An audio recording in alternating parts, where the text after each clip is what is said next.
Shalom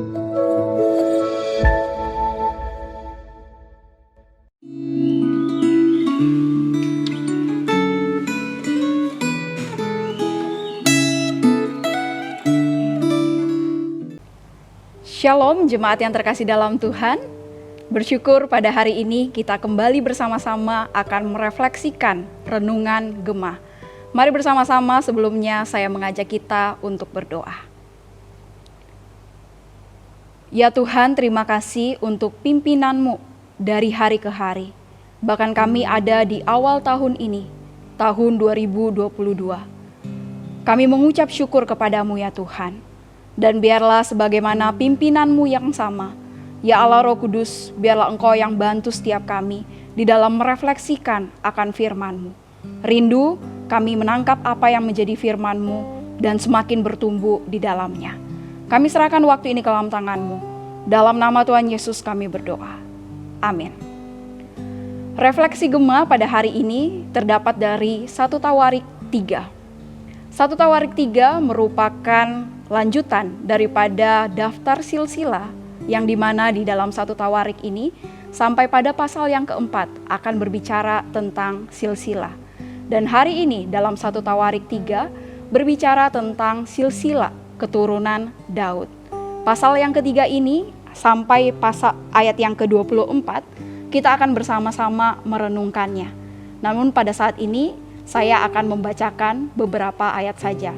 Jemaat yang terkasih boleh mempause akan video ini, lalu membacakan dari ayat yang ke-1 sampai yang ke-24 di rumah, dan bagaimana menyimak akan firman Tuhan ini.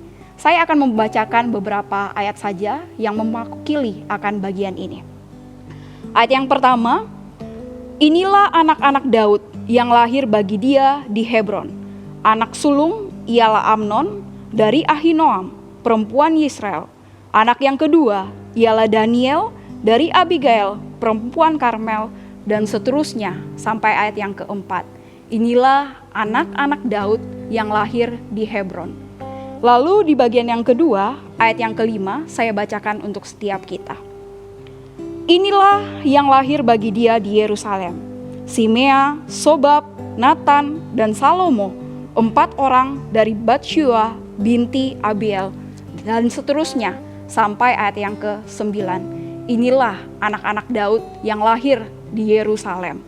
Lalu di ayat yang ke-10 berbicara tentang, saya bacakan ayat yang ke-10, keturunan Salomo ialah Rehabeam, anak orang ini ialah Abia, anak orang ini ialah Asa, anak orang ini ialah Yosafat, sampai seterusnya ayat yang ke-16. Inilah garis keturunan Daud yang dimana lahir sebelum masa pembuangan. Dan yang garis di bagian yang terakhir, ayat yang ke-17, saya membacakannya. Anak-anak Yehoyah, orang kurungan itu ialah Sealtil, anaknya. Sampai ayat yang ke-24, disinilah garis keturunan Daud di masa pembuangan di Babel sampai kembalinya mereka kembali di tanah Yehuda. Jadi ada 4 kelompok garis keturunan Daud yang dituliskan di dalam 1 Tawarik 3 ini, di mana memperlihatkan bahwa Allah telah merancangkan, Allah telah menetapkan, bahkan Ia yang telah berjanji kepada umatnya bahwa Ia yang akan menyertai umatnya. Meskipun ketika kita menyimak akan histori daripada keturunan daripada Daud, mereka juga mengalami yang namanya masa kejayaan, masa kehancuran, dan masa pemulihan, di mana mereka berbalik dari pembuangan Babel menuju kembali ke tanah Yehuda. Dan kita melihat bahwa Allah tetap menyertai, Allah tetap menggenapi janjinya kepada Daud. Dalam Mazmur 89, ayat yang keempat sampai yang kelima, di sini Allah pernah berjanji kepada Daud. Ia menyatakan, telah kuikat perjanjian dengan orang pilihanku. Aku telah bersumpah kepada Daud hambaku. Untuk selama-lamanya, aku hendak menegakkan anak cucumu dan membangun takhtamu turun-temurun. Melalui Mazmur 89 ayat 4 sampai yang kelima, di sini mengingatkan bahwa memang Allah yang telah berjanji kepada Daud bahwa Ia yang telah merancangkan, Ia yang telah menetapkan, Ia yang bahkan akan menggenapi janjinya kepada umatnya. Bahkan ketika kita menelusuri sampai kepada perjanjian baru, disinilah melalui garis keturunan Daud lahir Yesus Kristus sebagai juru selamat kepada setiap kita orang percaya. Dan ketika kita menyimak konteks daripada 1 Tawarik ini, disinilah meneguhkan setiap jemaat Yehuda yang pada waktu itu baru berbalik dari masa pembuangan Babel. Di situ mau meneguhkan kepada mereka bahwa Allah yang akan tetap bersama dengan mereka, Allah yang tetap menyatakan penggenapan janjinya kepada setiap mereka. Meskipun mereka bisa saja gagal, meskipun mereka bisa saja tidak setia kepada Tuhan, tetapi Allah yang akan tetap bersama dengan umatnya. Dari bagian firman Tuhan pada hari ini, di sini seperti menggambarkan akan blueprint yang dirancangkan Allah kepada umatnya. Jemaat yang terkasih dalam Tuhan, tahukah kita apa itu blueprint? Nah, ini gambarnya. Ya, blueprint itu adalah kerangka kerja terperinci, yang dimana ini adalah dalam dunia arsitektur, di mana seorang arsitek ketika akan membuat sebuah bangunan, ia akan merancangkan dari awal bagaimana kerangka terperinci daripada bangunan tersebut. Dan para kontraktor maupun tukang bangunan, mereka akan mengikuti blueprint yang dibuat oleh seorang arsitek, di mana di situ sudah ada tujuan, sasaran, strategi, langkah-langkah implementasi yang harus dikerjakan oleh kontraktor maupun tukang bangunan. Jadi di situ memperlihatkan akan keterkaitan maupun keterikatan sebagaimana tema renungan kita pada hari ini, bagaimana langkah kerja daripada kontraktor ataupun tukang bangunan. Mereka harus mengikuti blueprint yang dirancangkan oleh arsitek tukang bangunan. Demikian juga dalam kehidupan kita. Ketika kita merefleksikan akan bagian ini, di sini seperti memperlihatkan bahwa Allah sudah merancangkan blueprint kepada umatnya.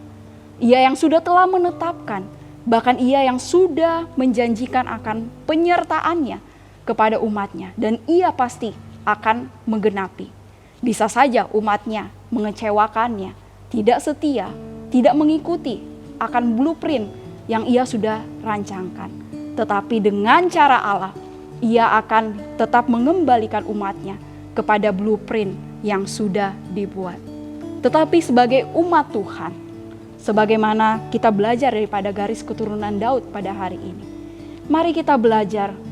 Di masa-masa garis keturunan Daud, ada masa-masa mereka jaya, ada masa-masa mereka hancur karena dosa yang mereka perbuat, karena ketidaksetiaan yang mereka perbuat. Mari kita tidak dalam perjalanan hidup kita bersama dengan Tuhan, mari kita tidak menggoreskan akan kekecewaan, ketidaksetiaan kita bersama dengan Tuhan. Tetapi mari kita tetap mengikuti blueprint-nya Tuhan, karena Tuhan pun yang akan tetap membalikkan umatnya itu kepada blueprint, kepada rancangan yang Ia sudah tetapkan kepada umatnya. Jemaat yang terkasih dalam Tuhan, ini adalah masa-masa kita di awal tahun yang baru, 2022. Kita ada di hari yang keempat. Mari bersama-sama dengan resolusi yang sudah kita buat, kita terus doakan, kita terus minta firman Tuhan yang menuntun kita, agar kita tetap mengikuti blueprint-nya Allah. Tidak mengecewakannya, tidak menggoreskan akan ketidaksetiaan, tetapi dengan setia ikut apa yang Tuhan rancangkan dalam kehidupan kita. Biarlah Allah Roh Kudus yang menolong kita menjalani hari-hari yang dianugerahkan Tuhan. Mari bersama-sama kita berdoa. Ya Tuhan, terima kasih untuk firman-Mu pada hari ini. Terima kasih untuk segala kebaikan-Mu. Ketika kami bersama-sama belajar daripada silsilah keturunan Daud, kami melihat ya Tuhan dari 4 garis keturunan yang ada. Kami melihat ada masa jaya, masa mereka hancur, masa di mana mereka Engkau pulihkan. Dan kami melihat ya Tuhan, blueprint yang juga Engkau sudah rancangkan kepada keturunan Daud, maupun juga kepada setiap kami orang percaya. Biarlah melalui firman-Mu pada hari ini, kami pun diteguhkan untuk terus mengikuti akan blueprint-Mu saja, mengikuti akan rancangan-Mu saja. Karena kami tahu ya Tuhan, hidup kami adalah terkait dan terikat hanya kepada Engkau saja. Karena itu mampukan kami di dalam hari-hari yang ada untuk terus juga boleh bersandar hanya kepada Engkau. Ikut rancangan-Mu dan memuliakan Engkau saja. Terima kasih ya Tuhan, terima kasih untuk hari ini. Dalam nama Tuhan Yesus kami berdoa. Amin.